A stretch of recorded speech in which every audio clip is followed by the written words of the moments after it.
Բրյուսելում ՆԱՏՕ-ի արտգործնախարարների հանդիպման շրջանակում Թուրքիայի արտգործնախարարը ի թիվս միջազգային այլ զարգացումների անդրադարձել է տարածաշրջանում ստեղծված իրավիճակին։ Մեր տարածաշրջանը չի կարող իրեն թույլ տալ ևս մեկ պատերազմ եւ անկայունություն։ Անկարան չի ցանկանում, որ Միացյալ Նահանգները հարձակվի Իրանի վրա։ Մենք չգիտենք, թե նման հարձակումն ինչի կարող է հանգեցնել, ասել է Հական Ֆիդանը։ Թուրք դիվանագետը հավելել է, իր երկիրը չի ցանկանում հակամարտել Իսրայելի հետ Սիրիայում։ Միևնույն ժամանակ նա մտահոգություն է հայտնել, որ ցահալի գործողությունները կարող են երկրում անկայունության պատճառ դառնալ։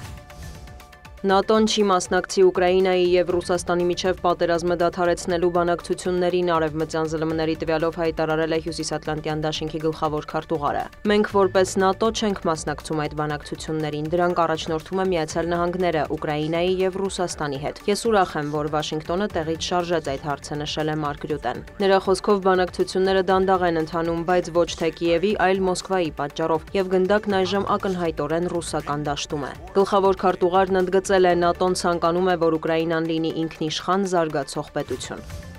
Ռուսական ուժերը հերթական անգամ հարվածել են Կրիվոյ Ռոգին, տեղական իշխանության տվյալով հրթիռի թիրախում է եղել բնակելի թաղամասերից մեկը, որի մոտակայքում մանկական խաղահրապարակ է եղել։ Զոհվել է 19 մարդ, այդ թվում 9 երեխա։ Հրթիռային եւ անօդաչու թռչող սարքերի հարձակման հետևանքով կան տասնյակ վիրավորներ։ Վնասվել են 30-ից ավելի բնակելի շենք, 6 ուսումնական հաստատություն, խանութներ, ենթակառուցվածքային օբյեկտներ, ավտոմեքենաներ։ Վոլոդիմիր Զելենսկին հայտարարել է, որ նախնական տվյալով հարվածը հասցվել է բալիստիկ հրթիռով։ Ռուսաստանը հրադադար չի ցանկանում, ամբողջ աշխարհը տեսնում է դա։ Հարկավոր է ամրապնդել Ուկրաինայի հակաօդային պաշտպանությունը, ասել է նախագահը։ Նա կոչ է արել Միացյալ Նահանգներին եւ Եվրոպային ուժեղացնել Ռուսաստանի վրա ճնշումը։ ՌԴՊՆ-ից հայտնել են, որ թիրախավորել են Կրիվոյ Ռոգի ռեստորաններից մեկը, որտեղ հանդիպել են ուկրաինացի հրամանատարները եւ արևմտյան հրահանգիչները։ Ըստ գերատեսչության հարվածի հետևանքով չեզոքացվել է 85 զինվորական եւ օտարերկրյա պետությունների սպա։ Ռուսական կողմը նաեւ հայտարարել է, որ գիշերվա ընթացքում շուրջ 50 ուկրաինական ԱԹՍ խոցվել Վորոնեժի, Բելգորոդի, Կուրսկի, Սամարայի, Բրյանսկի, Լիպեցկի, Օրիոլի եւ այլ շրջաններում։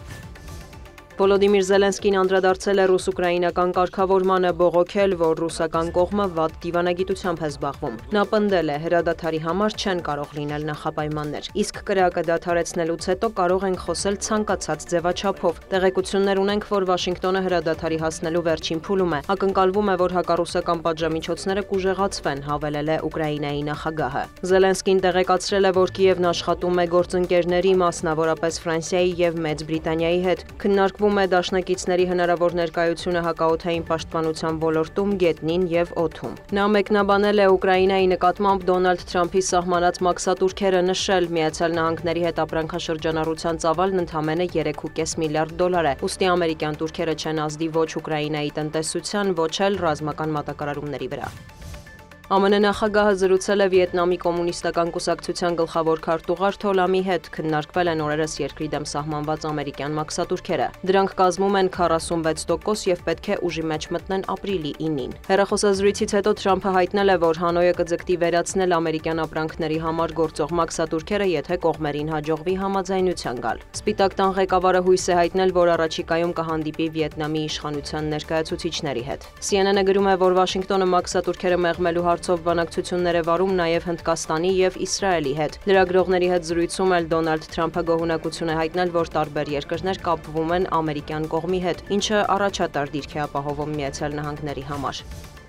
Մյանմարում երկրաշարժի զոհերի թիվը հատել է 3350-ը։ Վերջին պաշտոնական տվյալով տուժել է ավելի քան 4800 մարդ, 300-ից ավելին համարվում է անհետ կորած։ Որոնողափրկարարական աշխատանքը շարունակվում է։ Մարտի 28-ին Մյանմարում 7.7 մագնիտուդով երկրաշարժ է գրանցվել, ցնցումները զգացվել են հարևան երկրներում, այդ թվում Թայլանդում։ Ավերիչ երկրաշարժից հետո Մյանմարի իշխանությունը մարտի 31-ից ապրիլի 6-ը համազգային սուգ է հայտարարել։ Կանխատեսումներ կան, որ առաջիկայում երկրաշարժից տուժած շրջաններում կարող են հորդառատ անձրևներ տեղալ, ինչը կբարդացնի փլատակներում գտնվող մարդկանց որոնումը։